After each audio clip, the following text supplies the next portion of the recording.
Hello students, today we'll cover the topic importance of business environment. सिर्फ meaning जानना ही important नहीं है business environment का, ये भी पता होना चाहिए कि हम इसकी स्टडी क्यों करें।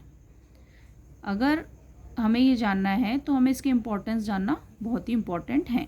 तो यहाँ पे जो हाईलाइटेड इम्पॉर्टेंस हैं वो आज हम देखते हैं। First importance is first mover advantage. The study of business environment enables us to know about the opportunities available.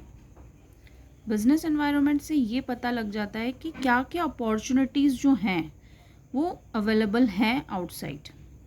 और एक कंपनी को हमेशा कॉन्शियस रहना होता है, जो चेंजेस बाहर होते रहते हैं बिजनेस एनवायरनमेंट में। अगर वो कॉन्शियस है और अगर वो अवेयर है तो ही वो फर्स्ट मूवर का एडवांटेज ले सकती हैं और वो फर्स्ट सप्लायर बन सकती है कंपनी। सो अगर हम बात करें कि जिस कंपनी में कैपेसिटी होती है अपॉर्चुनिटीज़ को फास्ट गेन स्कैन करने की, वो कहीं ना कहीं उसको ग्रेटेस्ट बेनिफिट मिलता है।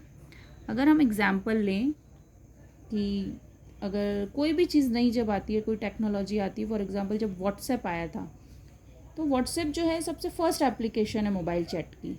उसके बाद बहुत सारी अदर एप्लीकेशंस आ गई, लेकिन व्हाट्सएप जो है वो नंबर 1 रहा मोबाइल चैट में, और स्टिल अभी भी व्हाट्सएप जो है वो नंबर 1 है। तो कहीं ना कहीं उस कंपनी ने ये इन्वायरमेंट देखा होगा कि there is a need of mobile chat, और उसने फर्स्ट उसको इंट्रोड्यूस किया, तो उसे उसका फर्स्ट मूवर एडवांटेज मिला, और आज भी व्हाट्सएप को नंबर 1 पे मोबाइल चैट में रखा जाता है। ऐसे ही अगर हम बात करें तो मारुति जो है वो फर्स्ट कंपनी थी जो छोटी कार लेकर आई। पेट्रोल दाम जब बढ़ रहे हैं तो उन्होंने देखा कि उन्होंने, और साथ में जो मिडिल क्लास फैमिली है उनके लिए बड़ी कार्स को लेना, बिग कार्स को लेना थोड़ा पॉसिबल नहीं होता है, तो मारुति जो है उसने एक छोटी कार सबसे पहले इंट्रोड्यूस की। इस तरह से उसने एक देखा अपॉर्चुनिटी को और इंट्रोड्यूस किया, और एक लंबे समय तक मारुति कार्स मार्केट में लीड करती रही। Now next is, this is the first mover advantage, and now next is warning signal. Now what is it warning signal? So जिस तरह से अपॉर्चुनिटीज़ पता चलती हैं बिजनेस एनवायरनमेंट में, वैसे ही थ्रेटन्स भी पता चलते हैं, जो कॉन्स्टेंट्स हैं वो भी पता चलते हैं। अगर प्रॉपर स्टडी की जाए बिजनेस एनवायरनमेंट की और स्कैन किया जाए चीज़ों को टाइम टू टाइम, तो हमें ये थ्रेट्स पता चल जाते हैं कि क्या नेगेटिव चेंजेस होने वाले हैं, तो बिजनेसमैन उससे कोप अप करने के लिए रेडी हो जाते हैं। फॉर एग्जांपल अगर हम लें मारुति उद्योग का, तो उन्हें जब पता चला कि फॉरेन कंपनीज़ भी इंडिया में आ रही हैं अपनी मैन्युफैक्चरिंग कंपनीज़ लेकर, कार मैन्युफैक्चरिंग कंपनीज़ लेकर, तो उन्होंने अपना प्रोडक्शन इंक्रीज़ करना शुरू कर दिया और अपना प्रोडक्शन कैपेसिटी को इंक्रीज़ कर दिया। So the Maruti company accepted the entry of foreign cars companies as warning signal. उन्होंने इसको एज ए वार्निंग सिग्नल लिया और प्रोडक्शन को बढ़ा दिया without any waiting period to compete with the new car companies, और इस तरह से वो कम्पीट करने के लिए भी रेडी रहीं। तो अगर बिजनेसमैन प्रॉपर स्टडी करे बिजनेस एनवायरनमेंट की, तो जो नेगेटिव चेंजेस हैं या नेगेटिव चीज़ें बिजनेस को अफेक्ट करने वाली हैं वो उससे बचा जाया जा सकता है। Now third one is tapping useful resources. Tapping useful resources, अब जो बिजनेसमैन है, जो ऑर्गेनाइजेशन है, उन्हें बहुत सारी रिसोर्सेज की ज़रूरत होती है जब वो बिज़नेस करते हैं। मटेरियल की ज़रूरत होती है, मशीन, मैन, मनी, सब चीज़ों की हेल्प उन्हें नीड होती है, और इन्हीं चीज़ों की हेल्प से वो गुड्स और सर्विसेज प्रोड्यूस करते हैं। और उन्हें इनकी जानकारी कहाँ से मिलती है? प्रॉपर बिजनेस एनवायरनमेंट से। सो business environment tales a business the requirement of the environment and what can it make available to get its need fulfilled. Therefore it is possible to get useful resources from the business environment.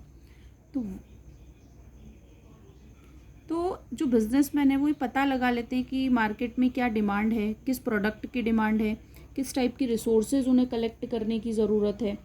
अगर हम एक example लें कि the demand of LED, 3D, TV, manufacturers are collecting resources necessary to manufacture LED, 3D, है ना। अब जो company है जो एलईडी बना रही है, 3D टीवी बना रहे हैं, वो कौन सा रिसोर्सेज कलेक्ट करेंगे जो इन एलईडी और 3D टीवी में ज़रूरत है, इन्हें बनाने के लिए जिन रिसोर्सेज की ज़रूरत है, ना कि वो ब्लैक एंड वाइट और फ्लैट स्क्रीन टीवी की रिसोर्सेज कलेक्ट करेंगे। जिसकी डिमांड है, जिस एलईडी टीवी की डिमांड है, 3D टीवी की डिमांड है, उसी की रिसोर्सेज कलेक्ट की जाएंगी। तो ये उन्हें कहाँ से पता चलेगा?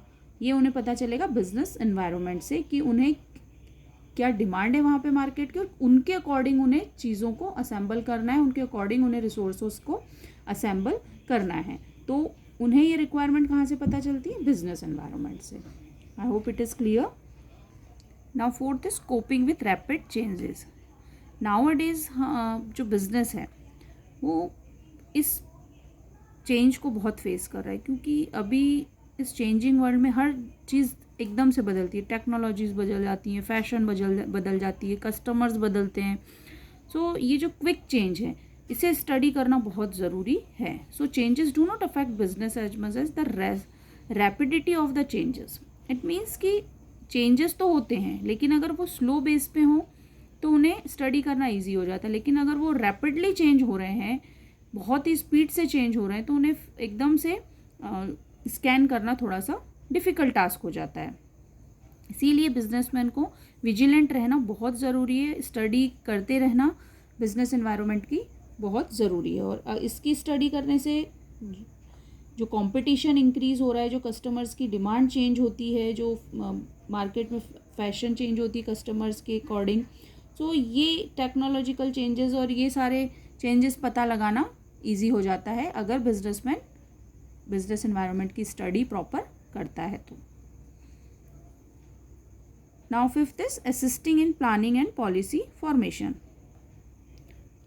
So the knowledge of the business environment presents the basis for planning and policy. अगर बिजनेस एनवायरनमेंट का नॉलेज है बिजनेसमैन को, तो वो अपनी प्लानिंग और पॉलिसी उसके अकॉर्डिंग करेगा। अगर हम एक एग्जाम्पल लें कि the ITC hotel decided to establish many new hotels abroad in India, कि उसे इस्टेब्लिश करना है होटल्स अब्रॉड में भी और इंडिया में, only after a careful study of the business environment. They felt that tourism industry was the biggest industry in the world. Its future was particularly bright in India. The government has a special interest in the development of this industry because of many reasons. अगर हम इस example में समझें, तो अगर हम इस example से समझें तो ITC होटल्स ने प्रॉपर स्टडी की, उन्होंने बिजनेस एनवायरनमेंट की स्टडी की कि टूरिज्म का जो है हमारे यहाँ पे बिजनेस वो बहुत ब्राइट है इंडिया में, और गवर्नमेंट भी इसमें एक स्पेशल इंटरेस्ट रखती है, क्योंकि इन इंडस्ट्रीज़ के डेवलप होने से फॉरेन एक्सचेंज आएगा हमारे यहाँ और एम्प्लॉयमेंट भी जनरेट होगा। तो ITC होटल्स ने ये बिजनेस एनवायरनमेंट को स्कैन किया और उन्होंने उसके अकॉर्डिंग अपनी स्ट्रैटेजीज़ बनाई होटल्स के लिए, क्योंकि होटल्स की नीड होगी टूरिज्म के साथ। So in this way anyone can defeat their competitors by formulating their plans. तो अगर प्रॉपर स्टडी की जाए बिजनेसमैन के द्वारा, तो कहीं ना कहीं जो कॉम्पिटिटर्स हैं उनको बीट किया जा सकता है बिजनेस एनवायरनमेंट स्टडी करके। Now improvement in performance. In every organisation the study of business environment has an important role as far as its performance is concerned. Those organizations which keep a constant eye on it and analyze it correctly definitely win the race and remain alive for a long time.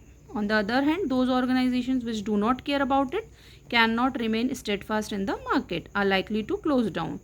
So अगर हम ये देखें, अगर businessman continuously study कर रहा है business environment की, तो कहीं ना कहीं वो अपने बिजनेस को इम्प्रूव कर सकते हैं।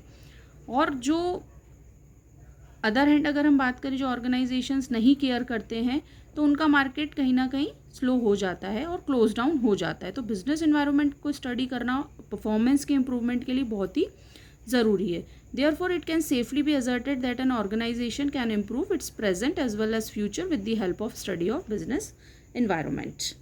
So, अगर प्रॉपर इंटरनल और एक्सटर्नल इन्वायरमेंट को स्टडी करके उन्हें मैच किया जाए, तो ऑर्गेनाइजेशन प्रॉस्पर हो सकती है, इम्प्रूव कर सकती है अपना मार्केट में share. So these are the importance of business environment.